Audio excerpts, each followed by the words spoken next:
ಕಾರಣ ಏನು ಅಂದ್ರೆ ಬಹುದು ಸಿನಿಮಾನು ಟೇಕ್ ಓವರ್ ಮಾಡೋದು ಗೊತ್ತಿರೋಂಗೆ ಯಾರೋ ಬೇರೆ ಪ್ರೊಡ್ಯೂಸರ್ ಮಾಡಿದ್ರು.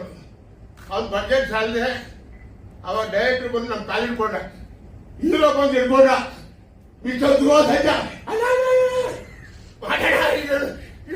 ಮಾಡೋಣ ಅಂತ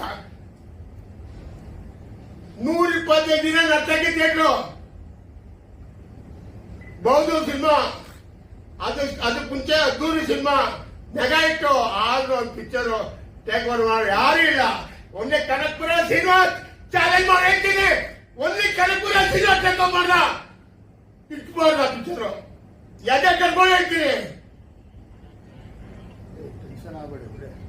ಯಾಕೆ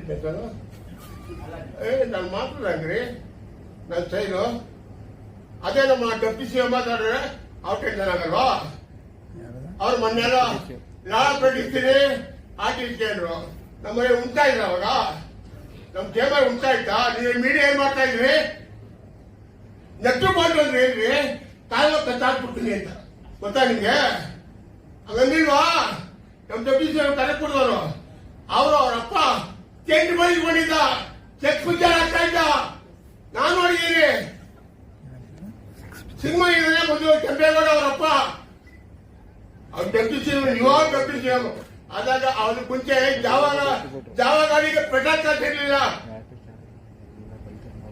ಹಿಂಗೆ ಬರೀಬೇಕಾದ್ರೆ ಜಾವ ಗಾಡಿಗೆ ಪೆಟ್ರೋಲ್ಗೆ ನಾನು ಕೊಟ್ಟಿದ್ದೀನಿ ಕಾಸು. Deputy CM DK. ಶಿವಕುಮಾರ್ಗೆ ನಾನು ಕನಕಪುರ ಬಂಡೆ. ಆಮೇಲೆ ನನ್ನ ಹೆಸರು ಇವಾಗ ಅವ್ರು ನನ್ನ ಹೆಸರು ಆದ್ಮೇಲೆ ಅವ್ರು ಬಂದಿರೋ ದುಡ್ಡು ಜಾಸ್ತಿ ಆಗ್ತಾರೆ. ಅದು ಕನಕಪುರ ಶ್ರೀನಿವಾಸ ಅಂದ್ರೆ ಫಸ್ಟ್ ಬಂಡೆ ಕನಕಪುರ ಶ್ರೀನಿವಾಸ. ಎರಡನೇ ಬಂಡೆ ಇವಾಗ ಬಂದವರಾಗ ನಾನು ಕೊಟ್ಟಿರೋದು ಎರಡನೇ ಬಂಡೆ. ಅವರು ಧೈರ್ಯವಾಗಿ ಹೇಳ್ತೀನಿ, ನಾನು ಯಾವನು ನನ್ನ ಮಗನಿಗೆ ಹೆಸರಲ್ಲ. ಅವ್ರ ಬಾಬೆಲ್ಲ ಬಂದ ಸಿನಿಮಾ ಹಿಂಗೆ ಒಂದೇ ಪಿಕ್ಚರ್ ಔಟ್. ನಿಮ್ಗೆಲ್ಲ ಗೊತ್ತಿರ್ಬೇಕು ಕಾಂತರಾಜ್ ಅಂತ ಬರೀರಿ ಹಿಂಗೇನೆ ಮೆರವಣಿಗೆ ಅಂತ ಪಿಕ್ಚರ್ ಮಾಡ್ದ ಊರಲ್ಲಿ ಅಂತ ಇನ್ನೂ ಕೊಟ್ಟಿಲ್ಲ. ನನ್ನ ಕೇಳ್ತಾರೆ ಎಲ್ರಿ ನಿಮ್ ಫ್ರೆಂಡ್ ಮೆರವಣಿಗೆ ಒಂದೇ ಪಿಕ್ಚರ್ ಮಾಡೋದು.